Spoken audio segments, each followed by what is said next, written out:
오늘은 그리스 로마 종교 전반부를 한번 얘기를 해볼까 합니다. 우리가 이제 그리스 로마 종교에 관한 이야기가 참 다루기가 좀 껄끄럽기도 해요. 왜 그러냐면 여기 내용 자체가 종교적인 내용이기 때문에 잘못하게 되면 오해를 좀 많이 합니다. 신학계 논란이 많은 부분이기도 하고요. 근데 참 재밌는 것 중에 하나가 이것을 다루는 학자들을 이렇게 이제 크게 나뉘어요. 보게 되면 진보적인 학자들은 이것을 아주 굉장히 중요하게 취급을 해요. 근데 보수적인 학자들은 이걸 가능하면 축소시키고 좀 무시하려고 하는 그런 경향이 있습니다. 근데 이것을 그 자기 신약개론 책에서 거의 3분의 1을 다룬 학자가 있어요. 헬무트 코에스트라는 하버드 대학 신약학 교수님인데, 이분은 자기가 신약개론 책을 쓰면서 이 당시에 1세기 BC 1세기 그 이전이겠죠. 그래서 그리스 로마 신화에 나오는 신전들과 그리고 여러 가지 신화에 관한 이야기를 자기 책 전반부에 3분의 1을 다루고 있습니다. 그래서 저도 그 책을 처음 읽으면서 왜 이렇게까지 다룰 필요가 있느냐 하는 그런 생각이 좀 들었어요. 근데 제가 이제 마지막에 결론을 맺으면서 얘기하겠지만, 사실 우리 기독교 안에 많은 뭐라 할까, 우리가 크리스마스나 예수님 오셨다는 크리스마스나 그 다음에 우리가 성찬식, 침례의식 이런 것들이 그냥 우리 기독교에서 창안한 것은 아닙니다. 많은 바울의 이야기나 또 예수님 탄생에 관한 이야기 이런 것들이 그 이전의 신화 속에 전부 조금씩 그 흔적을 찾아볼 수가 있다는 것이에요. 그래서 진보적인 또 안 믿는 사람들은 그렇게 비판해요. 무슨 기독교 별거냐, 이미 있었던 것 갖다가 조합해 놓은 게 아니냐.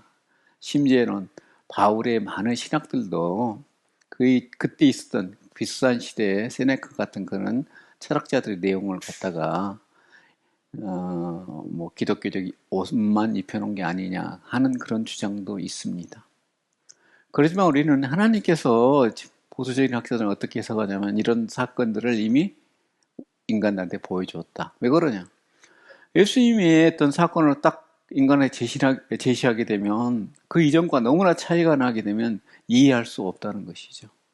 그래서 예수님의 탄생에 관한 그런 기적사화나 그 다음에 예수님께서 무리를 거르신 이야기나 그 다음에 우리가 기독교에서 성찬식을 하는 그런 예식 같은 경우도 이미 그들에게 모형으로 보여지고 쉽게 받아들이도록 했다 하는 것이 보수적 관점에서 그리스 로마 종교를 바라보는 관점입니다. 그래서 오늘은 올림푸스의 12신 잘 아시죠? 이것은 우리가 그리스 로마 신화에 많이 나타나 얘기되지는 내용이기 때문에 제가 특별히 이것을 일일이 다 거론하지 않아도 될 줄 압니다. 왜 그러냐면은 중학교 때부터 계속 그런 책들 있잖아요. 그리스 로마 신화. 그래서 이제 다른 것들, 황제 숭배나 이런 것들은 잘 다루지 않은 그런 분야이기 때문에 하나하나 이야기하면서 내용들을 살펴보도록 하겠습니다. 우리가 이제 사도행전 17장 18절이 아레오바고 논쟁이에요. 바울이 이제 선교하다가 어디 아테네를 갑니다. 거기서 이제 아레오바가라는 것은 당시의 광장이거든요. 시장이죠. 우리가 이제 그리스 가서는 그 흔적을 다 이미 이제 복개가 돼버리고 그래서 못 찾아봤는데, 우리가 고린도나 그 다음에 죄송합니다. 빌립보나 그런 데 가게 되면 그런 아레오고라는 그런 광장들이 있어요. 그래서 거기서 빌립보서 제가 고린도 가서 그 가이드 얘기 들어보니까 여기는 채소 가게를 파는 걸로 추정됩니다. 여기는 고기를 파는 걸로 추정됩니다. 그리고 여기서 아마 바울이 설교를 했을 것입니다 하는 그런 이야기를 하더라고요. 그만큼 그런 광장들이 많은 사람들이 모여서 논쟁하고 얘기도 하고 정보도 얻고 또 시장도 보고 하는 그런 곳이었습니다. 거기에서 바울의 설교가 이제 사도행전 17장에 나오는 것이죠.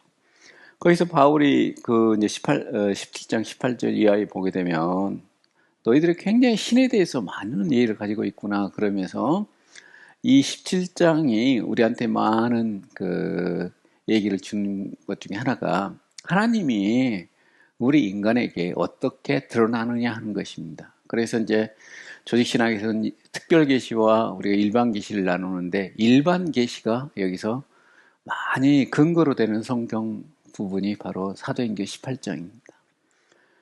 그래서 이제 거기서 이제 우리가 다는 것은 복음을 들은 그리스도인들이니까 신이해를 자신들의 신이해를 통해서 이해하려 했다는 것이죠. 그건 어쩔 수 없습니다. 그래서 그 당시 사람들이 특별히 뭐 유대인들은 유대인의 관점에서 예수님을 해석하려 했고 이방인들은 이방인의 관점, 자신들이 신이해를 통해서 어떤 예수님을 이해하려고 그랬죠. 그래서 특별히 예수의 부활은 그들에게 남성 신과 여성 신의 두 신으로 인식되어졌다는 것입니다. 그래서 신비종교에 보게 되면 많은 신비종교가 있거든요. 헬무트의 책 보게 되면 153개 그런 어떤 종교에 대해서 설명을 해놓고 있어요. 근데 그걸 이렇게 읽다 보게 되면 야, 성경 한 부분 같다 하는 그런 부분이 있을 정도입니다. 굉장히 유사한 부분도 있어요. 그렇지만 거기에 이제 신비종교를 보게 되면 남신은 죽었다가 다시 살아난 특성이 있다는 것이에요. 우리가 부활이라고 그러죠. 신문에 보게 되면 종종 사람 죽었다가 이렇게 다시 살아나게 되면 부활했다라고 신문 기사를 쓰더라고요. 그래서 어떤 경우는 10분 죽었다가 다시 살아났다 그래서 부활했다 그렇게 얘기를 하는데 그건 부활이 아닙니다. 우리가 예수님 부활과 다른 이방 신화에 나오는 부활은 너무나 차이가 많이 납니다. 예수님의 부활은요, 새롭게 모든 것들이 새롭게 탄생되는 그런 모습입니다. 그래서 예수님은요, 부활 이후에는 그냥 차원이 다른 인간으로서 우리한테 오신 것입니다. 그래서 예수님께서 문도 닫아놨는데 그냥 들어오셨다 그러고, 근데 벽도 뚫어버리고, 그래서 여기 있다 저기로 이동해버리고, 그래서 우리가 오늘 얘기하면 4차원의 그런 삶의 모습을 보여주는 거죠. 그리고 그 안에서 예수님의 메시지나 이런 것들이 우리가 다른 신들과는 비교할 수 없는 그런 존재로 예수님이 변화되는 모습을 보여주는 것이죠. 그래서 우리가 이제 이런 신비종교에 있었던 그런 부활에 우리가 부활을 칭하는 그런 특성들과는 많은 어떤 차이점이 있다는 것을 미리서 아셔야 되겠습니다. 로마인들은 자신들의 대부분의 종교 행위들을 그리스인들에게서 받았다는 것이에요. 그래서 그리스 철학이나 그다음에 종교적인 이런 모든 것들이 로마에 그대로 전수가 되었습니다. 그래서 우리가 로마는 그리스를 점령했지만 문화적으로는 그리스에서 정복당했다 하는 얘기가 여기서 나오는 겁니다. 그래서 고대 종교는 기도와 제사로 설득될 수 있는 힘의 존재를 전제하고 있다는 것이에요. 그래서 기도와 제사. 기도에 대해서는 참 우리가 구약 성경에 나와 있는 기도, 신약 성서에 나와 있는 기도 이런 여러 가지 그 기도 내용들도 있고 그러는데 이것은 다른 종교도 마찬가지입니다. 다른 종교와 우리 기독교와 어떤 같은 점이 너무나 많고요. 또 다른 점도 있기도 하죠. 그래서 우리가 이제 기도라는 것 자체가 하나님께 올려드리는 건데 대상 자체가 다르기도 하고 그럽니다. 그래서 여러분들이 구약 성서에서 얘기하는 그런 기도 내용과 우리 대상 같잖아요. 여호와 하나님 한 분이시니까. 근데 그것과 우리가 신약 성서에서 얘기하는 그 기도 내용이 대상은 같지만 내용에서 질적으로 차이가 난다 하는 것이 있겠습니다. 그래서 우리가 이제 이단이라는 이야기를 하는데 이것은 기독교 오늘날에서만 이단이 문제가 아니라요. 그 당시에도 마찬가지였습니다. 그래서 우리가 이제 거기에 이제 학파들, 그리스에 많은 학파가 있잖아요. 이 당시에는 그 신 피타고라스 학파라고 그래서 이제 유행을 했거든요. 피타고라스 학파가 있고 신 피타고라스 학파가 있죠. 그래서 신 피타고라스 학파의 사람들 간의 논쟁에서 서로 다르게 되면은 서로를 이단이라고 불렀다 그래요. 그래서 이것은 의견이 다르다 하는 그런 의미예요. 그런데 우리는 이단 그러면 잘못하면 죽일 놈이 되죠. 그래서 한국 사회에서 이단이라는 것은 너무나 쉽게 얘기되지는 얘기 같습니다. 사실 이단이라는 것은 우리가 서로 다른 종교다 이런 정도로 이해해 놓고 종교의 본질을 가지고 서로에 대해서 우애를 겨루는 게 옳다고 봐요. 다른 종교도 마찬가지입니다. 제가 이런 이야기 하게 되면 막 진보적인 사람이라고 그래서 저를 매도할지 모르지만 제 생각에는 그래요. 한국 사회에서 여러 가지 문제 중에 하나가 이슬람들의 그 문제가 있습니다.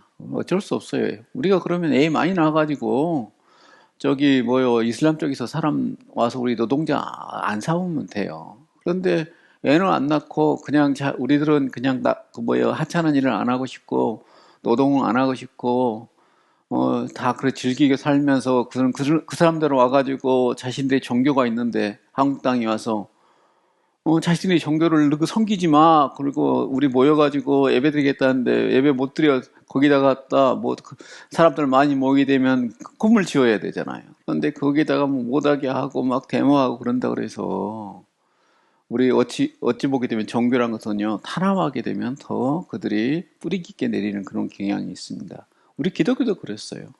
그래서 만약 이슬람을 기독교인들이 한국에서 탄압하면 할수록 그들은 더 퍼져나갈 가능성이 크다는 것을 염두에 두셔야 됩니다. 그래서 우리가 특별히 다른 종교를 대할 때 탄압이라는 것은 절대 해서는 안 될 그런 행위 중에 하나입니다. 그것보다는 본질적인 내용을 영성이라고 그럽니다. 그래서 영성을 가지고 우리의 기독교의 영성이 타 종교의 영성보다 훨씬 수준 높은 것이고 또 우리 영향력이 있는 것이고 사회에서 우리가 받아들일 수 있는 그런 요소란 것을 보여주고 설득해 가야 되는 것이지 타종교에 대해서 가서 뭐 땅 받게 한다고 그래서 법당 절에 가서 막 거기 기독교인들이 가서 찬양하고 기타 치고 노래 법금송가 부른다 그래서 그 사람들이 받아들이지 않아요. 불상에다가 십자가 그은다 그래서 불상이 무너지지 않습니다. 그래서 우리가 가장 중요한 그 선교 태도가 조금은 달라야 된다고 저는 생각을 합니다. 올리포스의 12신을 보게 되면 인간적인 특성을 지닌 12신은 환상적인 신 동령의 신화와 함께 발전되었다는 것이에요. 그래서 이 사람들의 어떤 12신의 신을 살펴보게 되면은 어찌 그러면 인간적인지 모르겠어요. 그러면서 인간보다 높은 수준에서 인간을 지배하게 되고 인간의 운명을 바꿔놓고 어찌 보게 되면은 어려움에 빠지게 하는 그런 이야기로 그리스 로마 신화가 전부 가득 채워져 있잖아요. 그래서 이런 것들이 다르다는 것입니다. 이게 발전했다는 거예요. 그러다면 이제 신화에 등장한 신들은 인간을 유혹하며 서로 속고 속이며 신들 간에서는 경쟁도 많이 해요. 그 다음에 사람에게 공격을 받으면 어린아이처럼 행동하는 변덕스러운 남녀 신들이라는 것이에요. 그래서 우리가 이제 제우스가 자기 이제 와이프 뭐 헤라 이런 것들 납치했다 그러고 뭐 그런 얘기 많이 나오잖아요. 그래서 무슨 놈은 그리스 신화는 이런 걸로 점철되어졌나. 그래서 좀 이렇게 우리가 받아들이기 힘든데 그런 특징이 있어요. 그래서 우리가 이제 우리가 1세기나 2세기에 노마의 그 철학자들이 기록한 거 보게 되면 유대교를 굉장히 높이 평가하는 것 중에 하나 거기 있습니다. 유일신 거기에다가 도덕과 윤리적으로 깨끗한 그런 삶의 모습 이것들이 노마의 철학자들 그리고 상류 사이에서도 존경받게 되는 인정받게 되는 계기가 되었다고 합니다. 대중들은 그리스도 이전에 수세기 동안 이 신들에 대한 믿음을 가지고 있었으며 신들에 대한 마술적인 요소, 황제 숭배, 헬라 시대 특징이었던 종교와 철학의 종교와 철학이 잘 구분되지 않아요. 그래서 환합주의 등과 섞여 있었다는 것입니다. 그래서 우리가 신플라톤주의도 이게 종교적인 특성이 굉장히 강합니다. 신플라톤주의가 이제 우리 기독교에 영향을 줬다고 주장한 사람도 많이 있거든요. 학자들 많이 있는데 거기 되면 원래 철학이잖아요. 신플라톤주의가 그러지만은 그게 종교화되는 그런 특징이 있습니다. 이 신들은 숭배자들과 개인적인 차원의 관계를 맺지 않는다. 그래서 이제 국가단위예요. 그래서 개인이 어떤 그 뭐 종교를 갖는다 그것보다는 그 도시가 또 황제가 그 믿는다는 것이 참 강합니다. 그래서 심지어는 그 도시에 신전이 있게 되면 제사장을 그 그 도시에서 상당히 높은 지위에 있는 사람들, 집안에 또 그런 집안 사람들이 그 제사장을 맡아요. 그래서 그 집안 사람들이 거기다가 신전을 보수하는데 돈을 얼마 기부했다 이런 것들이 기록 지금까지도 발굴되어지고 그렇습니다. 또 그것 때문에 오늘날도 마찬가지잖아요. 우리가 교회다 어디 어떤 옛날에 중고등학교 세우게 되면 그냥 동상 세우고 거기다가 설립자라 그래가지고 밑에 설명도 써놓고 그러는 마찬가지예요. 그래서 이 시대에도 신전을 세우게 되면 신전은 누가 세웠다는 것도 기록하지만은 중간에 보수를 많이 해요. 그러다 보면 이 보수하는데 돈을 누가 얼마 냈다는 것들이 기록이 남아 있습니다. 오늘날도 우리가 발굴하다 보면 그게 나옵니다. 그래서 어떤 도시, 단체, 이런 국가 그런 관계를 맺었다는 것이에요. 그래서 우리가 고대사에 보게 되면은요, 노마라는 그런 큰 바운더리 나라가 있었잖아요. 그렇게 되면 거기에 국가들이 있습니다. 노마에 속해 있는. 왜냐하면 노마가 통치 방법이 그래요. 그래서 국가들을 완전히 멸살해버리지 않거든요. 말살해버리지 않습니다. 왜냐하면 이 사람들이 미에서 항복하게 되면 다 살려줘요. 그런데 대항하게 되면 완전히 없애버리고요. 그리고 총독 파견하고 그러거든요. 전쟁 치르게 되면. 근데 그렇지 않고 항복하게 되면 그걸 살려주고 그 왕조들도 유지시켜줍니다. 예, 그렇지 않으면 사실 로마가 유지가 안 되겠죠. 날마다 반란만 일어날 텐데. 그래서 그런 방식이고, 특별히 그리스 그 폴리스라고 그래서 조그만 도시들은 거의 다 그것을 자신의 독특함을 유지시켜줬습니다. 그리고 나서 그 사람들이 자신들이 가지고 있는 통치 체제가 있거든요. 그리스 사람들은 어때요?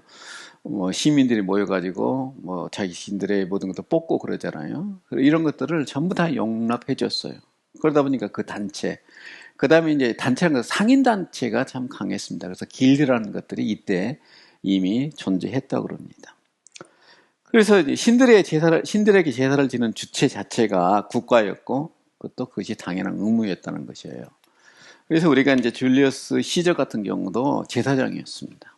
그가 로마에서 상당히 유력한 사람이 됐을 때, 다른 어떤 장군으로서 일도 하고 그랬지만 제사장으로서 일도 했다는 것이 웃기죠. 우리가 생각할 수 없는 그런 일들, 그런 일들이 제사장으로서 역할을 했다는 것이 우리가 역사를 보게 되면, 야, 무슨 줄리어스 시제가 제사장이야. 그런데 우리가 생각하는 오늘날 제사장은 아니었겠지만, 또 유대교의 그런 제사장은 아니었겠지만, 로마 자식들이 생각하는 그런 정치적인 제사장이었던 것입니다. 그래서 한 도시가 많은 신을 숭배할수록 신에게 은총을 받을 기회가 많아진다고 믿었다는 것이에요. 그래서 사도행전 우리가 그 17장에 보게 되면 바울이 그러죠. 내가 이 도시를 쭉 돌아보니까 알지 못하는 신에게라는 그런 신도 있더라. 신이 엄청 많은데 그 중에 알지 못하는 신도 있었다는 것이에요. 그만큼 여러 신들을 섬기게 되면 그런 각자 신들이 우리한테 축복을 다 준다고 생각을 했던 것이에요.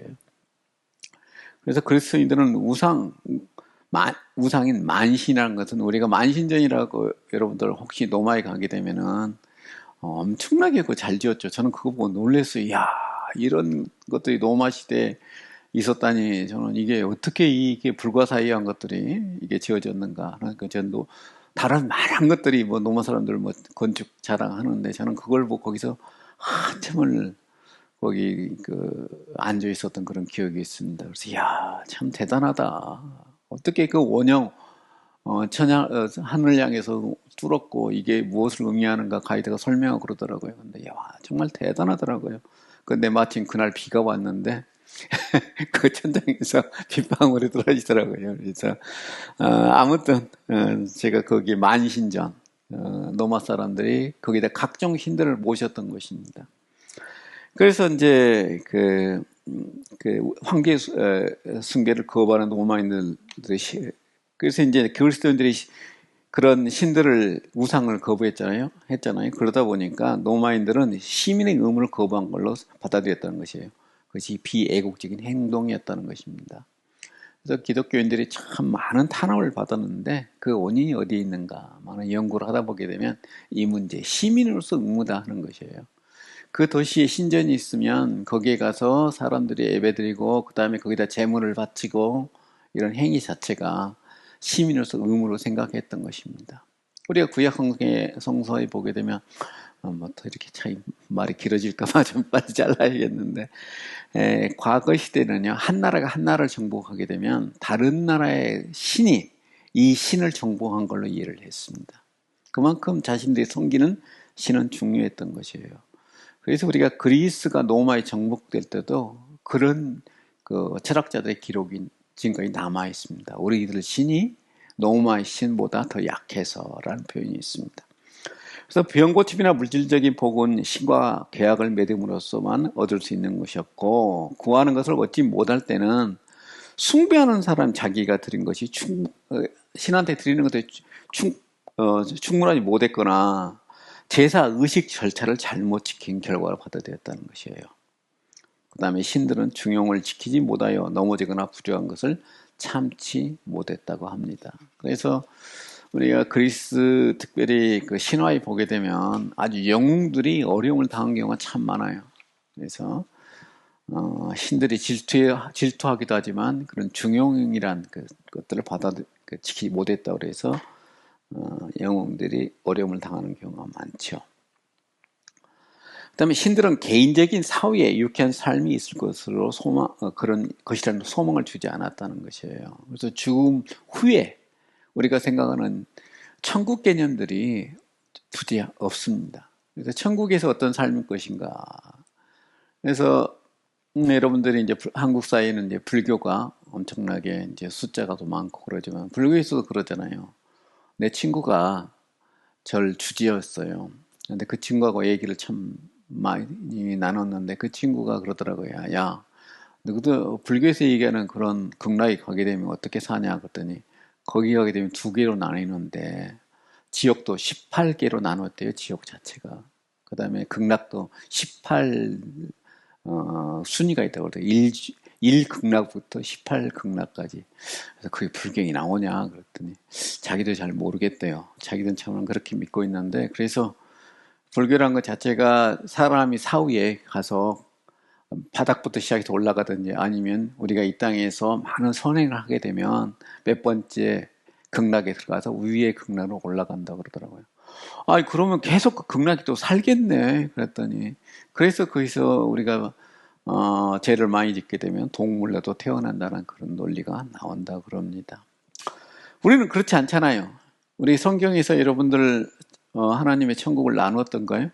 아니에요. 기독교는 딱 하나입니다. 지옥, 천국 둘 중에 하나예요. 예수님 복음서에도 분명히 그렇게 말씀하시고 계시거든요. 그래서 우리가 믿게 되면 천국, 안 믿으면 지옥입니다. 그리고 천국에서의 우리가 이제 바울 서신 보게 되면 바울이 우리가 어떻게 상급을 받을 것인가 거기에 대해서 얘기하고 있어요. 이거 참 복잡한 문제입니다. 다음에 여러분들이 조직신학 공부할 때 좀 물어보시기 바랍니다. 근데 이게 잘 얘기를 안 해요. 저희들도 신약학에서 세미나를 해본 적이 있습니다. 학회에서요. 그래서 제1회 인터내셔널 세미나인가 한국에서 열렸었는데요. 목사님들이 얼마나 많이 왔는지 모르겠어요. 그거 들으려고. 그게 도대체 우리가 천국에 가면 어떻게 되느냐 궁금하잖아요. 그래서 결론이 너무 허망해가지고 막 굉장히 유명한 학자들 와서 얘기하는데 결론은 딱 하나예요. 우리 천국 가게 되면은 누구나 다 예수 믿게 되면 천국 가는데 우리가 이 땅에서 하나님을 잘 섬기게 되면 예수님 가까이 갈 수 있고 잘못 섬기면 변두리로 간다는 것이. 아무튼 여러분들 천국 가잖아요. 근데 변두리 있든지 아니면 예수님 가까이. 그게 얼마나 우리가 공간개념도 좀 모호하거든요. 천국이라는 것 자체가. 어떤 예수님 가까이 있을 수 있는 사람과 떨어져 있는 그 차이라고 그럽니다. 아무튼 천국 가셔야 되겠죠. 자, 끝에 넘어가겠습니다. 그래서 대부분의 그리스 로마인들은 아들들에게 자기 이름을 갖게 하거나 이게 아버지가 또 이름을 물려줘요. 이게 어떤 그 로마 사람들의 특징입니다. 그래서 양아들한테는 특별히 물려줍니다. 다음에 제가 이제 몇 주 후에 뭘 얘기할 거냐면 이제 유대인들의 뭐 가족제도, 결혼 문제 그런 걸 다룰 텐데 어린애들을 어떻게 교육했는가 이런 문제를 얘기할 거거든요. 왜냐하면 우리가 신약 성서에 그런 문제가 좀 대두가 되니까요. 얘기를 할 텐데 거기에 보게 되면 양아들이 그렇게 많아요. 왜냐하면 로마 사람들이 남자들이 애를 많이 못 낳았어요. 왜냐하면 그래서 특징이 왜 그랬을까에 대한 연구도 많이 있습니다. 근데 뜨거운 온탕이 너무 많이 들어가서 그 정자가 죽어버렸다는 그런 이야기가 있을 정도입니다. 그래서 우리가 뭐 유명한 사람들이 그렇게 양아들이 많아요. 그리고 황제들도 그렇고. 그러다 보니까 싸움도 많이 나고 여자들은 거기에 또 질투하게 되고 그래서 황실이 혼란에 빠지는 그런 원인이 되기도 합니다. 그래서 그들이 이제 군대나 정치 예술 분야에서 영광을 얻음으로써 불멸의 존재 그런 것들을 얻기를 소망했다는 것이에요. 불멸의 것은 죽지 않는 것이에요. 그래서 자기가 영원히 영광을 누릴 수 있는 것. 인간의 이 소망은요, 동서양이 다 똑같습니다. 우리가 중국 역사 보세요. 중국을 통일했던 시황제, 진시황이라고 그러죠. 진시황은 안 죽으려고 우리나라까지 보냈더라며요. 사람 보내가지고 불로초 구해오라고. 영광을 끝까지 누리려고 하는 게 인간입니다. 지금 오늘날도 마찬가지예요. 여러분들 기업의 대기업들 총수들 절대 안 물러난다. 아들한테도 완전한 권한을 안 줘요. 제가 아는 장로님도 그래요. 대표 물러줘 놓고 거기 뒤에서 자기가 다 합니다. 임원들 자기가 다 모아놓고 다 회의 주재하고 아들이 뭐라 그러면 네가 뭘 하냐고 그러고. 그래서 근데 거기에 임원회에 참석했던 어떤 그 집사님이 상처받아가지고 저한테 얘기하더라고. 어떻게 장로님이 그런지 모르겠다고. 말을 이렇게 함부로 하는지 모르겠다고. 그게 인간인 것 같아요. 돈 많은 사람들 절대 얼마나 권력이 세겠어요. 막 수천 명이 자기 회사 직원들 거느리고 그 앞에 뭐 황제처럼 군림하는데 제가 이건희에 관한 이야기도 들어서 이건희 전문 삼성그룹 회장 그분에 대한 이야기도 거기서 옆에 있는 사람 얘기를 통해 들어보니까 참 대단하더라고요. 삼성의료원에서 일하는 분이 그러더라고요. 이건희 오게 되면은 모든 의사들이고 뭐 간호사들이고 양쪽에 쫙 도열해가지고 쫙 먼 데서부터 올 때부터 그냥 이건희는 차에서 내려서 걸어온대요. 그걸 즐기느라고 양쪽에 도열해 있는 의사들과 간호사 직원들의 환대를 받으려고. 근데 그 친구가 그러더라고요. 내가 이건희 담당 간호사였습니다. 요즘에는 남자 간호사들 많잖아요, 병원에. 남자 간호사 했던 얘기를 하더라고요. 그래서 야 힘들었겠다 그랬더니 힘들 거 없어요. 어마어마하게 의사들이 많이 오게 되면 그 일을 하기 때문에 자기는 뭐 담당 간호사에도 별 문제는 없었습니다. 그래서 삼성의료원에 그 환자 번호가 있대요. 1번이 이건희라더라고요. 2번이 이건희 와이프, 뭐 3번이 그다음에 뭐 이재용이 또 이렇게 이런 식으로 순서가 쫙 짜져 있다고 그럽니다. 자, 그것은 별 문제 안 되고 스토아 철학이라는 게 있어요. 이게 이제 노마의 철학입니다. 노마를 지배했던 어떤 지도의 이데올로기에 속하는 것이에요. 근데 이 스토아 철학은 사후의 의식적인 존재는 어떤 것도 없다라는 그런 주장이 있습니다. 그래서 이 땅에서만 중요한 것이에요.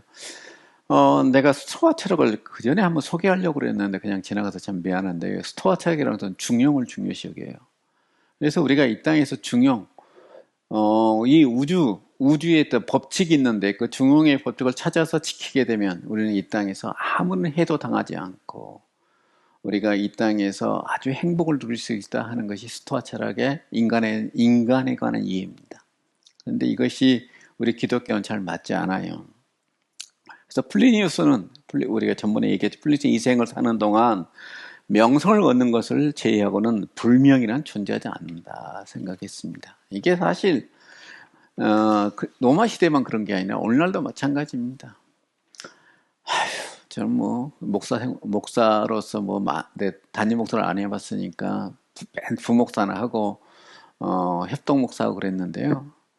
예, 그 좀 이름이 좀 뭐라고 할까 참 신실한 장로님한테도 이렇게 조금 헌신에 관한 이야기하게 되면 와 버럭 화를 내는 것을 몇 번 경험했어요. 그래서 헌신한 것들이 하나님 앞에서 크리스천으로서 올바로 살아가는 것들 이런 것들을 얘기하게 되면 굉장히 거부감이 있어요. 근데 제가 미국 교회도 꽤 오랫동안 다녔거든요. 미국 침례교회 다녔는데 참 남침례교의 힘 어디서 나올까에 대해서 저는 사실 그것을 좀 보려고 미국 유학을 갔었습니다. 그런데 거기서 이제 교회를 다니면서 남침례교회 때 거기는 집사죠. 집사님들하고 그다음에 이런 분들 목사님들하고는 우리가 뭐 신학교에서 맨날 만나니까 별 문제가 별 것들을 못 얻었는데 어떤 집사님들은 하나님께서 이 교회를 섬기라고 자기를 보냈다 생각하더라고요. 그래가지고 우리 성경 공부를 인도하는 그 집사님인데 그분은 어, 원래는 뉴올리언즈에 뭐가 있었냐면은 그 굉장히 큰 석유 회사가 있었어요. 거기 석유가 났으니까. 근데 뉴올리언즈 이제 석유가 안 나게 되니까 그게 다른 데로 이제 휴스턴으로 이제 본사가 옮겨가게 돼 있는데 그때 자기도 이제 본사에 근무했으니까 따라가야 되는데 고민을 참 많이 했대요. 근데 하나님께서 기도하니까 그냥 이 교회를 섬기라. 그래서 그 좋은 직장을 포기하고 이 교회를 섬기는 일을 선택하면서 저희 동네에 이제 큰 호수가 있거든요. 그래서 호수 관리하는 회사에 취직했다 하더라고요. 근데 그분이 성경공을 그렇게 잘 인도해요. 그래서 내가 그래서 너무 잘 인도해서 이제 거기를 한 6개월 미국 교회를 다녔는데 끝나고 서로 물어봤어요. 어떻게 해서 이렇게 성경공을 잘 인도하냐. 그래서 하나님께서 나한테 준 사명이어서 내가 각종 주석서를 다 공부한다더라고요. 그래서 차라리 목회하지 하는 생각이 들었습니다. 그런데 그 자기 집에 그렇게 주석서가 많다고 그래요. 그래서 성경 공부를 참 잘 인도하더라고요. 그 이야기를 저희 교회에서 했다가 내가 뒤지게 혼났습니다. 자, 황제 숭배예요. 로마 세계에서 지위나 능력면에서 신들 바로 밑에 있는 존재로 황제를 인식했어요. 그래서 헬라인들은 자신의 통치자를 숭배하지 않았습니다. 굉장히 이 사람들은 그리스 사람들은 원래 논리적이고 철학적이었기 때문에 황제 숭배의 흔적이 없습니다. 그렇지만 페르시아, 이집트 같은 동방에서는 그들의 통치자를 황제로 숭배했습니다. 그래서 로마가 페르시아나 이집트를 처음 통합했잖아요. 그리스도 물론이고. 그러지만은 로마의 황제 숭배가 어디서 왔느냐? 사실은 공화정 때는 이게 들어설 수가 없죠. 황제 숭배가 있을 수가 없습니다. 그런데 재정으로 옮겨가면서 이게 황제 숭배가 발생하게 되거든요. 황제가 통치하는 그런 시대로 변하면서요.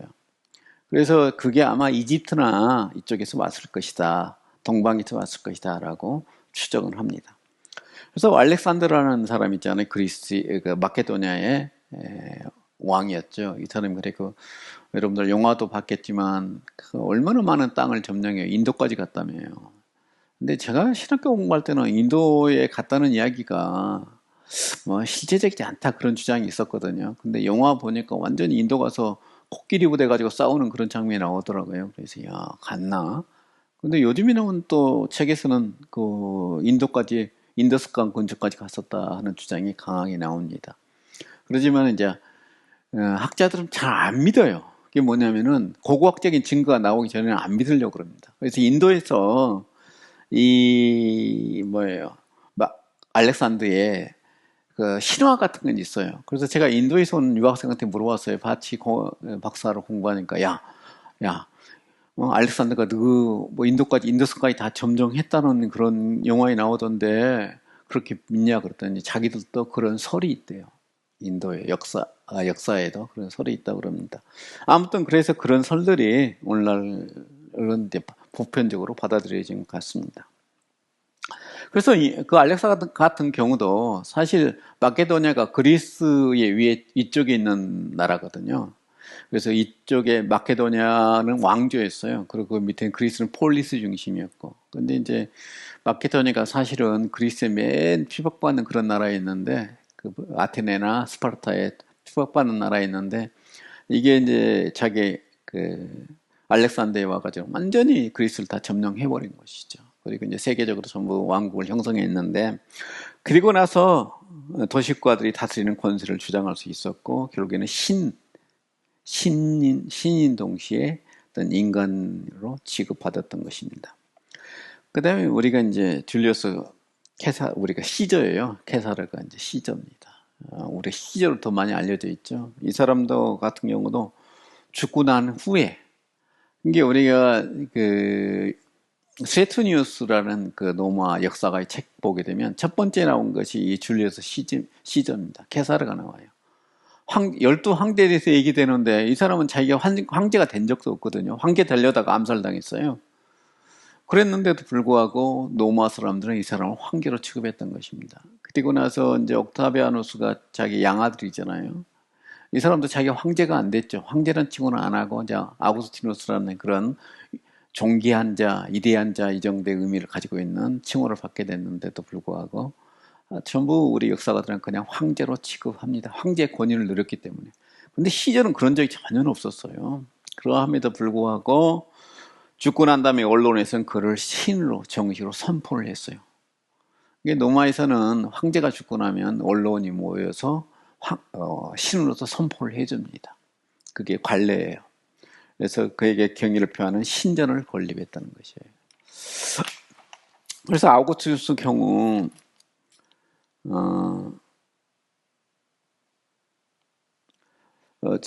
경우 석주에서는 그를 신으로 섬기는 경우가 있었지만 로마에서는 아직 아니었다는 것이에요. 그래서 오늘날도 발굴되어지는데요.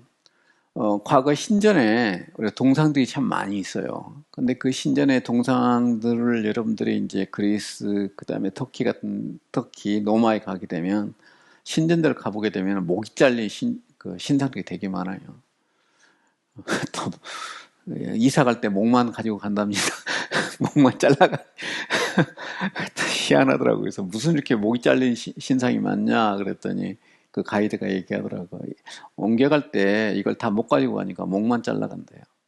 그래서 이게 목다리 많이 잘린 신들이 있는데 그걸 추정해가지고 그림을 그려놓고 이 신상이 누구라 그런 얘기를 하더라고요. 근데 아우구스티누스 신상이 되게 많습니다. 그래서 그리스 신전에 그렇게 아우구스티누스 신상이 많아요. 그래서 그리스 신상이 자신들의 신전 그 신 옆에다가 아우구스티누스 신을 같이 섬기는 거죠. 그래서 헬라 사람들은 살아있는 사람들에게 신과 같은이란 그런 단어를 썼어요. 근데 혹시 여러분 중에 죄송합니다.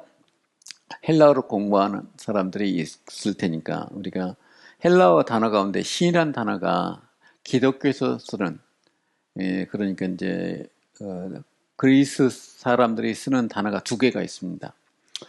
하나 썼을 거예요. 근데 아마 신약 성경을 기록할 때 단어를 분리했었을 것입니다. 근데 우리가 이게 세오스라는 단어가 있어요. 우리가 신약 성경에 나오는 신이라는 단어입니다. 근데 우리가 귀신을 얘기할 때는요, 세이오스라는 단어를 씁니다. 그래서 이것은 다른 신, 기독교에서 얘기하는 신이 아닌 신을 얘기할 때 세이오스를 쓰고, 세오스는 우리가 여호와 하나님을 얘기할 때 세오스를 씁니다. 그래서 신약 성서에는 세오스로 기록되어 있죠. 저한테 뭐예요? 그 액센트 안 찍었다고 얘기하겠네요. 이렇게 찍으면 되죠. 자, 세오스란 단어가 신약 성서에 거의 등장하게 되고 세이오스는 다른 것들을 얘기할 때 하는 것입니다.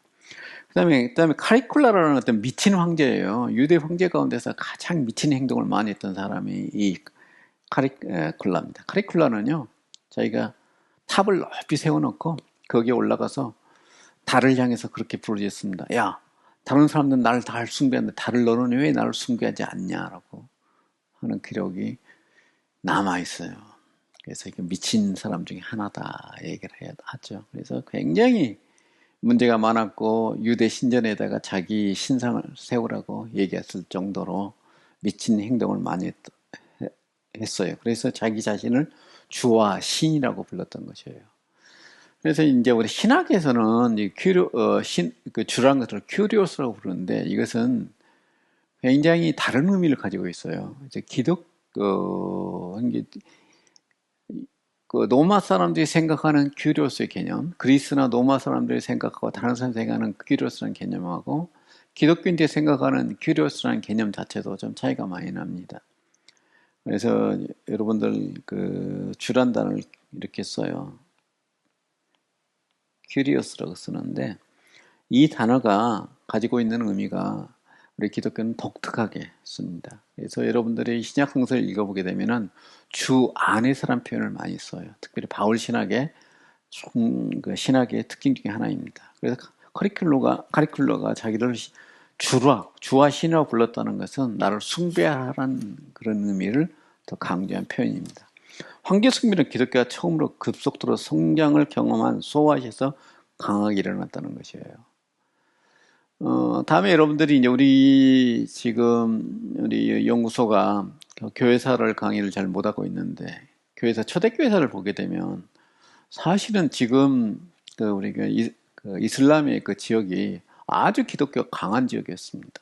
근데 그게 사실 100년 만에 전부 다 이슬람이 돼버리거든요. 그래서 그 원인에 대해서도 우리가 좀 알고 반성을 해야 될 어, 사건 중에 하나가 이슬람의 그 부흥입니다. 그래서 베스파시안 같은 경우는 죽으면서 농담으로 불사 하마터면 내가 신이 되고 가고 있다고 생각할 뻔했네 라고 하는 그런 얘기를 남겼다고 역사책에 기록되어 있습니다. 이스라엘 굉장히 농담을 즐기는 황제였는데 이제 죽게 생겼어요. 그래서 신하들 다 불러놓고 절도를 깜빡했습니다. 그래서 다시 깨어나서 하는 이야기가 이런 이야기를 했다고 그러는데 정말 설마 그랬을까 하는 생각이 듭니다. 그래서 황제 숭배가 순전한 의미에서 종교적인 형태를 지니지 않았지만 정치적인 충성심을 시험하는 것으로 취급되었다는 것이에요. 그래서 그 다른 특별히 동방 지역에 있는 많은 그리스나 이집트의 그런 곳에서 만약에 황제 숭배를 하지 않게 되게 되면은 그 지역이 어떤 로마에 충성하지 않는다 하는 그런 취급을 받았다고 그래요. 그래서 그 지역의 유력 정치인들이나 이런 사람들은 황제 숭배를 앞다투었습니다. 그걸 통해서 내가 로마한테 충성한다는 걸 보여주기 위해서요.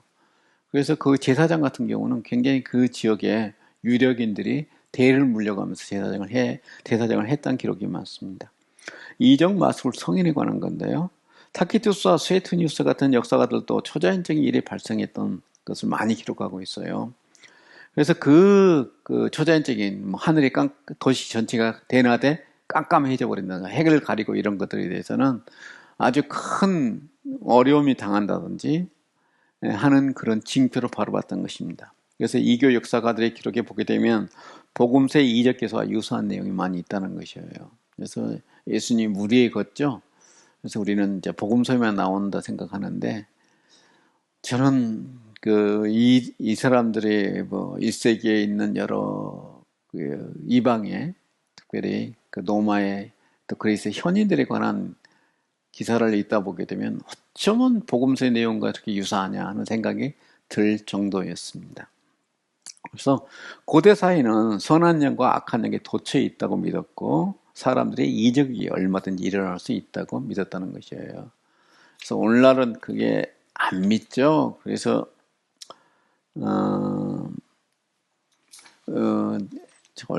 꽤 됐어요. 그 일본의 동경대학교 물리학과 교수가 만약에 내가 물리적으로 설명할 수 없는 다른 힘이 존재한다면 자기의 재산 중에 그 당시에 200만 불이었으니까 한 20억을 주겠다는 그런 제안을 한 적이 있어요. 근데 그 10년 동안에 그것을 증명해내는 사람이 없다고 그래서 그게 무로 돌아간 적이 있었습니다. 그 다음에 이탈리아의 어떤 영화사에서는 어떤 제안을 했냐면은 만약에 사람이 하늘로 떠가지고 10분 이상을 떠 있게 되면 우리가 또 얼마를 지불하겠다. 그런 제안도 한 적이 있어요. 그런데 그것도 30년 동안 나타나지 않았다는 기사를 본 적이 있습니다. 아무튼 그래서 뭐 우리가 예수님께서 무리를 걸으신 이야기, 복음서에 나오는 이야기는 물리적으로 설명하려고 사람들이 엄청 많이 있었습니다. 어떻게 생각하세요? 그래서 우리가 창조과학에서 나왔잖아요. 제가 창조과학에 대해서 제 입장을 한번 침신대에서 대학 오는 학생들과 같이 얘기하면서 그 얘기를 했더니 거의 학생 하나가 그 카이스트를 졸업하고 공부하러 왔는데 저한테 막 대들더라고요. 근데 여러분들 성경은 결코 과학책이 아닙니다.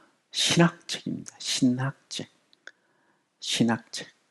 그 자연 현상이나 모든 사건을 통해서 하나님이 그 역사의 주재권자라는 것을 설명하기 위한 책이지 그게 뭐 하늘의 일식이 어쩌고 이걸 설명하는 책이 아닙니다. 거기에 날짜 나오고 뭐 시간이 나오고 그러죠. 근데 그걸 가지고 어떤 하나님의 존재를 설명하려는 책이 아닙니다. 그래서 헬라의 다이몬이라는 귀신은 원래 이런 신들의 붙여진 명칭이었고요. 악령을 내어쫓고 선한 영의 도움을 받은 확실한 수단으로 마술이 행해졌다는 것이에요. 그래서 마술 같은 경우 우리 사도행전에 나오죠. 초대 그리스도인들이 사용한 상징, 우리가 익스투스라고 하는데요. 시간이 되면 그것도 한번 설명해 드리겠지만 의미는 뭐냐면 예수 그리스도는 하나님의 아들이라는 뜻입니다. 그래서 앞에 있는 이거죠. 익스투스, 이스. 이게 쓰는데 이게 제일 앞에는 예수님, 그리스도, 세우스, 하나님의 아들 스스로 쓰고 있습니다. 약자로 쓰고 있는 거죠. 그래서 예수 그리스도는 하나님의 아들이다. 이게 그 당시 초대교회 당시에 우리가 AD 100년 이렇게 넘어가면서 기독교가 탄압받을 그 때는요 상징이었습니다. 그래서 여러분들이 제가 봤던 영화 가운데서 영화 그게 코바디스 영화 많이 봤을 거예요. 옛날 영화입니다. 그 영화에서 한 여자가 자기가 사랑하는 남자를 처음 만났을 때 땅바닥에다가 나무가지를 지어서 익스트를 씁니다. 그래서 이런 그 물고기 형창을 이렇게 그리고 거기다가 익스트를 쓰면 내가 그리스도인이라는 표현이었어요. 왜냐하면 그 당시 기독교인이라고요 자기 자신을 드러내게 되면 죽음을 당했거든요. 그래서 이 그 상징이 저는 그 당시 고등학생이었는데 이걸 몰랐거든요. 그래서 저게 뭐야 라고 했던 기억이 납니다. 근데 그 영화 배우는 생각도 안 나는데 거기다 익스투스 이 그림을 그리고 있는데요. 지금도 여러분들이 노마를 가게 되면은요. 노마의 그 광장 이름을 생각 안 나는데 거기에 보게 되면 유대인들의 거리가 있습니다. 유대인들이 밀집해서 사는 곳이 있어요. 지금도 유대인들이 사는 거예요. 거기 많이 노마에. 근데 유대인들은 자기 집 그 문 앞에다가 자신들의 상징을 그려놓더라고요. 그래서 여러분들이 거기를 쭉 한 우리가 10분이나 걸려서 이렇게 지나갔는데 저게 유대인들의 집이란 표시라고 얘기합니다. 아무튼 유대인들은 지금도 그것을 표시하고 있고 초대기의 기독교인들도 이것을 사용했던 것입니다. 그 다음에 이제 마방지진이에요. 그 당시에 이게 굉장히 유행했습니다. 그래서 보게 되면 제가 뭐 다 설명 나올 수 없고 ROTAS가 위에 돼 있고 밑에도 있죠. 이쪽도 ROTAS 이것도. 그 다음에 여기서 SATOR 이것도 이렇게 돼 있죠. 그래서 이게 우리가 마방지인이라고 그럽니다. 글자를 통해서 상징적으로 쓰는 거죠. 그리고 또 다른 마방지인이 하나 있는데 이건 기독교인들이 많이 사용했던 것 중에 하나입니다. 그래서 이제 라틴어로 파테르 노스테르라는 것이고 뜻은 우리 아버지. 이건 이제 라틴어죠. 그래서 파테르 이렇게 십자가형으로 쓰고 여기다가 알파 오메가를 표시했던 것입니다. 그래서 이게 유행했어요. 그 당시 유행했습니다. 그래서 고대 주문에는 히브리어 단어들이 잘못 발음한 것을 그대로 사용하는 것도 있다는 것이에요. 히브리어뿐이 아니라 라틴어도 잘못 사용한 것도 있습니다. 그래서 이런 주문이 많았어요. 선한 것을 놓고 원수를 징벌하는 신의 능력을 불러들이는 역할을 한다고 생각했다는 것이에요. 우리가 역사에 많이 나오죠. 주문. 그리고 우리가 무협 영화에도 많이 나오죠. 주문. 이런 것들입니다. 삼국지도 나와요. 진수의 삼국지 보게 되면 그 주문이 나옵니다. 그래서 1세기에 주문을 담는 책들이 인기 있었는데 에베소에 출판되었기 때문에 에베소 문서라고 불린다는 것이죠. 그래서 사도행전 18장 11절부터 21절 보게 되면 바울의 손수건으로 악령을 쫓아내고 병을 고칠 수 있었다는 것이에요. 그래서 능력 있는 사람들이 가지고 있는 모든 것들은 그런 힘이 있다고 믿었다고 그럽니다.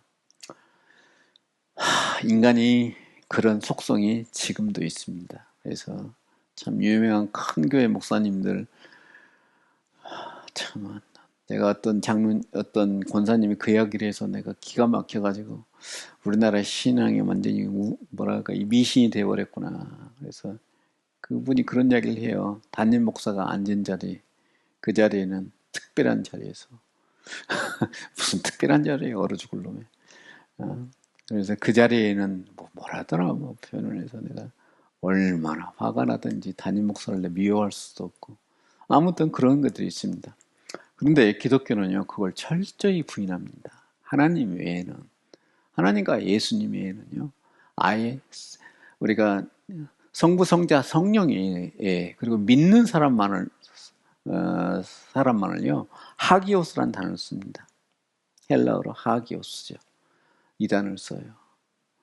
그래서 이 하기오스라는 단어가 거룩하다는 뜻이에요. 근데 믿는 사람한테 이걸 씁니다.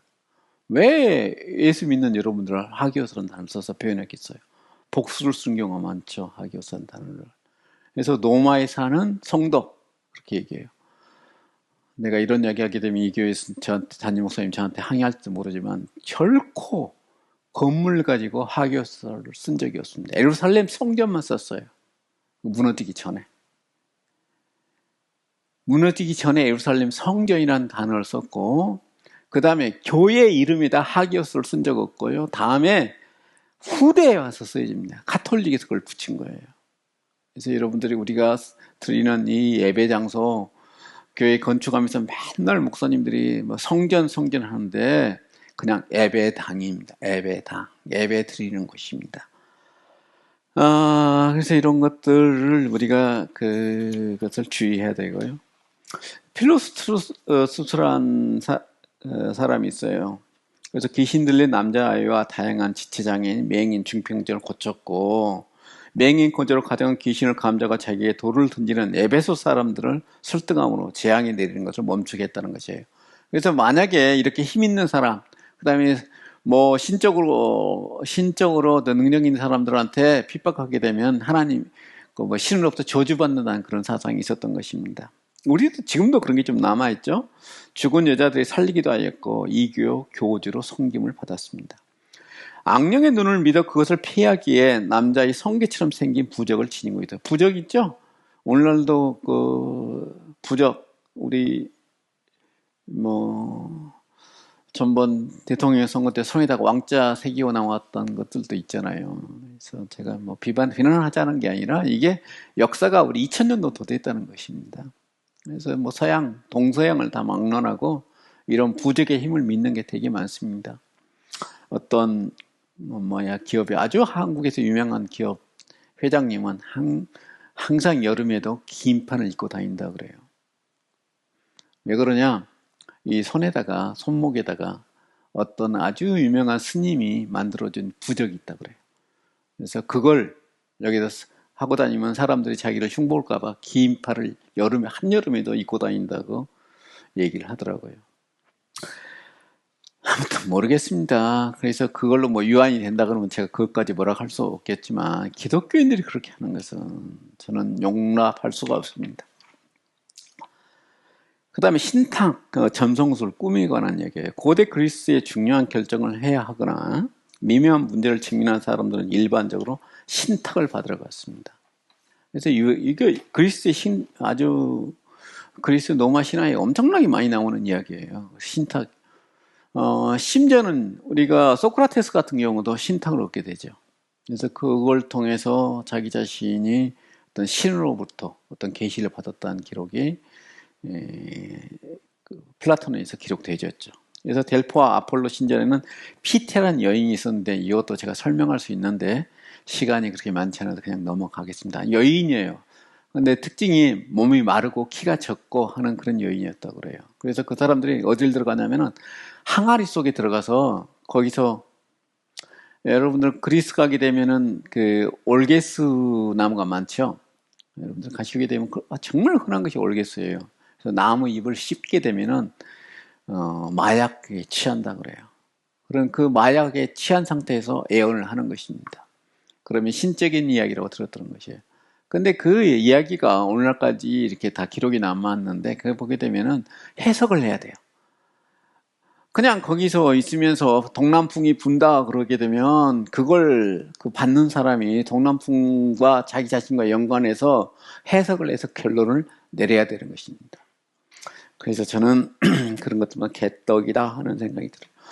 그래서 현존한 내품 모호하고 몇 가지 다른 해석이 가능하다. 1세기 되면서 신탁의 중요성이 세탁이 됐고 거기에 대해서 이제 플루타크 같은 것은 영웅전을 썼잖아요. 그래서 신들의 신탁을 통하여 더 이상 말하지 않는 이유들은 신들의 메시지를 전하는 수단이었던 인간들이 타락해서 그런다 하는 것이에요. 그래서 신들은 말하지 않지만 신들은 그들의 메시지를 우주의 자연 질서에 남겨두었다고 믿었습니다. 이것은 신약 성서에도 마찬가지입니다. 바울서시도 나오죠. 로마서에도 나오죠.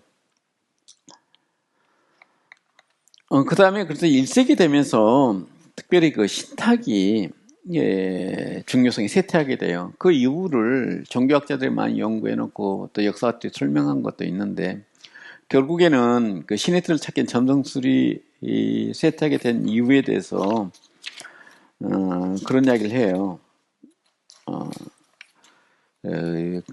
그리스가 로마에서 점령되는 것도 그런 큰 원인 중에 하나가 되었다고 합니다.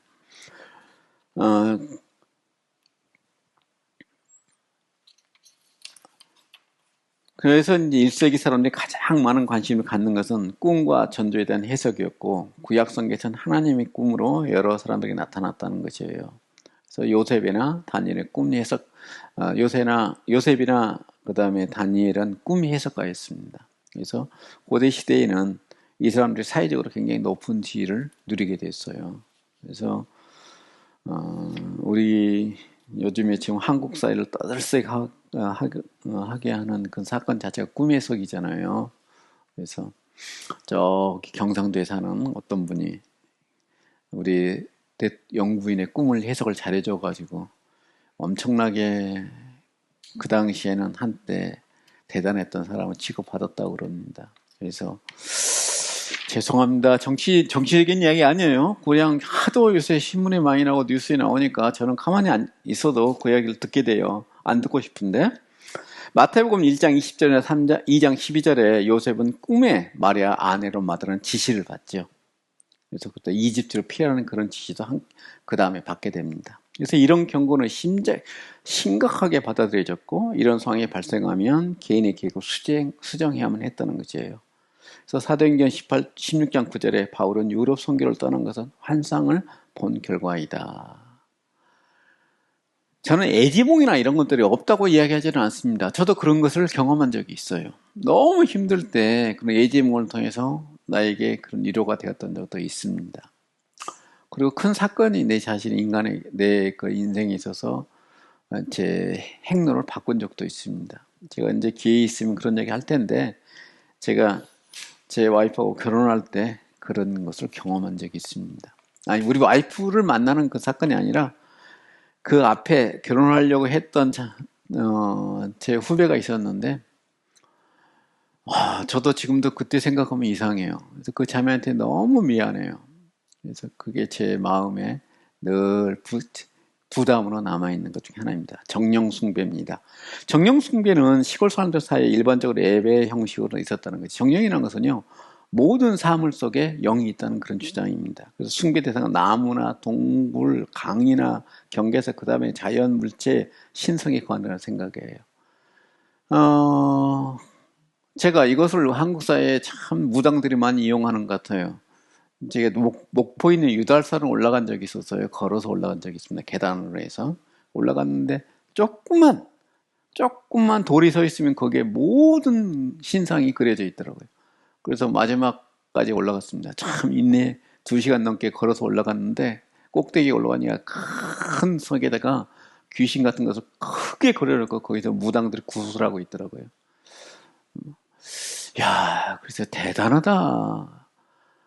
어떤 조그마한 동같이 움푹 파인 데는 거기다가 고양이 그려놓고 여우 그려놓고 그랬더라고요. 그것도 얼마나 잘 그렸는지 몰라요. 그래서 정령숭배, 한국 사회에 완전히 뿌리 박힌 신앙 중에 하나입니다. 밭에 뿌려진 씨앗을 지키는 신이 있는가 하면 땅속에 있는 씨앗을 지키는 신이 있었고, 자라난 싹을 돌보는 신도 있었고, 다 자란 식물을 지키는 신도 있었다는 것이에요. 이렇게 모든 곳에 그 신을 찾았습니다. 그리고 그리스 로마인들은 신들이 우주에 창조적인 힘을 주는 강한 성적 충동을 일으킨다고 믿었습니다. 그래서 이 힘 자체는 인간의 성기로 혹은 성교하는 사람들로 그려져 숭배 대상이 되기도 했다는 것이에요. 여러분들 제주도에 가게 되면은요, 우리나라도 성기 우상이 있습니다. 제주도의 그 민속박물관에요, 거기 가게 되면 그게 많지는 않지만 이게 우상들이 쫙 모아놓은 데가 있더라고요. 거기에 성기 우상이 있었습니다. 이건 일본이 제일 크죠. 그 세계적으로 유명하고, 여러분들이 고린도에 가게 되면 성기 우상을 볼 수가 있습니다. 거기는 밖에다 그냥 전시해 놨더라고요. 고린도는. 그래서 어거스틴은 로마인들의 이 정령을 비롯하여 수많은 거짓 신들을 숭배했다고 기록하고 있어요. 신비종교들입니다. 복잡하고 감정적인 면을 강조하는 종교가 신비종교에서 발견된다는 것이에요. 신비롭다는 것은 모호하다는 뜻이에요. 어찌 보게 되면 정확하게 드러나지 않는다는 것이에요. 어찌 보게 되면 이 사람들의 어떤 신비적인 종교라는 것 자체는 오늘날 우리가 밀교라고 그러죠. 그래서 대중적이지 않다는 것입니다. 그래서 우리가 불교에서도 밀교가 있는데요. 이 밀교는 티베트 종교의 특징 중에 하나죠. 그래서 신비롭다는 거, 이것은 세상과 우리 보통 것들과 다르다, 다른 종교와 다르다 그런 의미를 가지고 있습니다. 주전 1200년 데메트리우스와 디오니소스라는 이름이 전투판에서 발견되고요. 신비 종교들은 인문의식, 비밀스러운 지식, 신과 연합하는 행위, 다양한 의식들이 있었다는 것이에요. 이 신비 종교가 참 우리 기독교에 많은 도전이 되는 것 중에 하나예요. 여러분들 침례식 할 때 물속에 들어가죠. 그런데 우리가 그 침례식이 어떻게 발전되어 왔는가를 우리가 이제 이렇게 연구를 해보게 되면은요, 관술이라는 게 있어요. 물을 뒤집어 쓰는 것이에요. 그래서 침례식이 있기 전에 관술이라는 게 먼저 존재했거든요. 이거 근대도 마찬가지예요. 우리 침례교 특별히 그렇습니다. 영국의 일반 특수 침례교회가 이제 형성되는 과정에서 이게 영국에서 바로 발생한 게 아니라 암스테르담에서 왔다 그러거든요. 그게 이제 그 중에 하나가 침례 의식인데 맨 처음에는 관술에 했어요. 물을 뒤집어 쓰는 것이 물속에 들어가는 게 아니라. 근데 이 관술의 의식이 1세기 당시에 밀교에서 행해졌어요. 근데 거기서는 그 사람들이 뭘 뒤집어 썼냐면 물을 뒤집어 쓴 게 아니라 피를 뒤집어 썼습니다. 동물의 피를. 그래서 그게 이제 침례 의식이 그게 기독교에 이전되지 않았느냐라는 그런 주장을 종교학자는 할 정도예요. 그래서 이 침례 의식이 유대교에서 전통에서 올라왔다는 그런 주장이 하나 있고요. 또 하나는 이 밀교에서 왔다는 주장이 동시에 있는 것입니다. 저는 유대교에서 왔다고 생각하는데, 유대교 의식과 너무 유사한 점이 많아요. 근데 이제 내용은 다르죠. 그래서 침례도요. 4가지 종류의 침례가 있습니다. 지금까지 역사적으로. 밀교는 빼놓고요. 우리 유대교와 기독교의 전통 가운데 침례 의식에 관한 이해가 4가지 정도가 존재합니다. 그래서 유대교와 유대교 2개, 또 하나는 우리가 침례 의식이 침례 요한에서 있는 침례 의식, 그다음에 예수님의 침례가 이게 전부 나뉘어집니다. 그래서 우리가 침례 의식을 신약성서에서 설명할 때 이런 기원과 그 다음에 가지고 있는 의미 이런 것들을 설명해 줄 필요가 있습니다.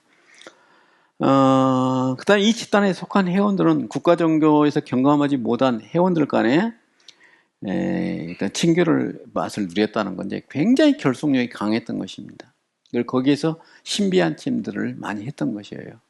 그래서 이상한 그런 상태에 빠지기도 하고 그랬다고 그래요. 그래서 이제 그런 기록들을 보면서 종교학자들은 이 사람들이 마약하지 않았는가 하는 그런 뭐라 할까, 우리가 뭐 추정하는 거죠. 그렇게 추정할 수밖에 없는 요소들이 있습니다. 왜냐하면 그 사람들이 어떤 식물들을 갖다 자기들이 섭취를 했어요. 식물들을 씹어서 그 즙을 먹고 그러거든요. 그러면 그런 식물들을 우리가 정확하게 알게 되면 어떤 식물들에서 마약 성분이 있거든요. 그래서 그런 것들을 자기들이 섭취함을 통해서 환상을 경험하게 되는 것이죠. 그 다음에 또한 이들은 비밀을 누설하지 않는다는 맹세를 했어요. 자신들의 어떤 이게 밀교이기 때문에, 어떤 신비종교이기 때문에 자신들의 이 의식행위가 밖으로 나가게 되면은 상당히 큰일 나거든요. 왜냐하면 노마로부터 탄압을 받습니다. 그 다음에 노마 종교와 노마 차이가 많이 나기 때문에 자기들은 추방당하고 그런 일이 있기 때문에 맹세를 해요.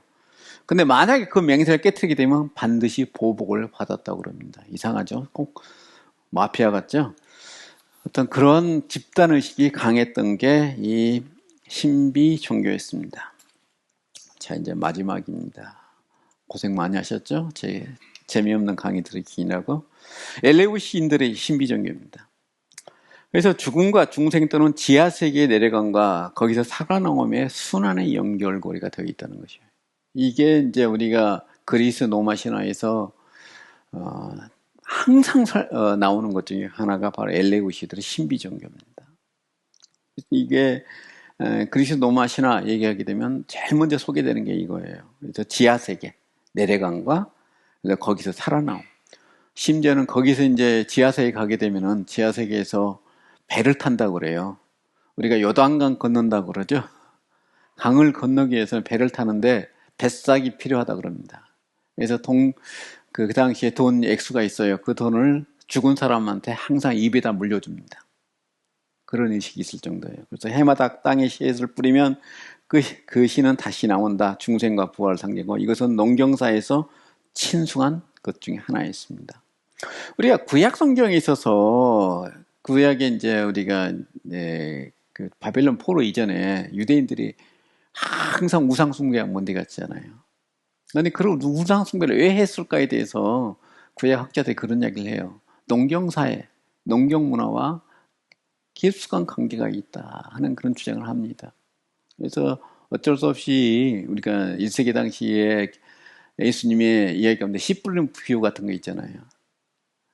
씨 뿌리는 비유, 씨를 그 밭에다 뿌리는 그런 이야기입니다. 이런 것들은 농경사의 어떤 전통을 문화로 그런데 보여주는 거거든요. 그래서 이런 것들이 사람들한테 농경사에 있어서의 어떤 그 풍요로움을 상징하는 것은 많은 사람들이 큰 인기를 누렸던 것입니다. 바울도 고린도서 15장, 이게 부활장이거든요. 35절부터 44절에서 부활을 논할 때 이 상징을 사용하고 있습니다.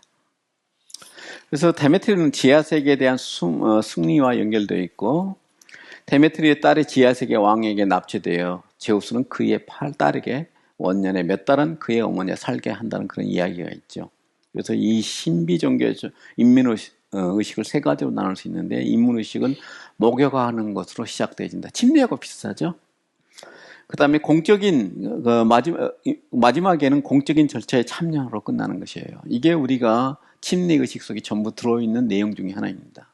우리가 침례의식을 목사님이 설교할 때 그런 거잖아요. 하나님 앞에 처음으로 공적으로 자기 신앙을 고백하는 것이라 얘기하는 거죠. 침례의식에 그렇게 설명을 하거든요. 그래서 이런 것들이 너무나 이 신비 종교와 유사했던 것입니다. 그래서 이 과정을 다 거치는데 6달이 걸렸다고 그래요. 근데 재밌는 것 중에 하나가 에센파라고 있어요. 우리 유대교에. 에센파가 이 6개월의 과정을 걸치게 되고, 그 다음에 여러분들 우리가 납비들 있잖아요. 납비들. 그 다음에 그 납비들이 그 이전에 우리가 유대 종교에 4개의 종파가 있거든요. 근데 바리새파들도 6개월의 과정을 거쳐야 됩니다. 6개월이라는 게 참 유대인 사회도 그렇고 이 신비 종교도 그렇고 참 묘해요. 그래서 기독교 침례의식과 그것이 강력하게 연관되어졌다고 거의 모든 주석서에서 여러분들 WBC, 그 다음에 ICC, 우리 기독교 역사 가운데 가장 유명한 주석 중에 하나잖아요. ICC는 진보적인 주석, 그 다음에 WBC는 보수적인 주석인데 다 침례의식을 설명할 때 이 이야기를 하고 있습니다. 자, 감사합니다. 오늘 이렇게 해서 전반부는 마치고 다음 주에는 마지막 후반부를 얘기하고 종교적인 배경, 우리 그리스 로마 종교 중에서 종교적인 배경을 이어서 다음 주에도 할까 합니다. 감사합니다.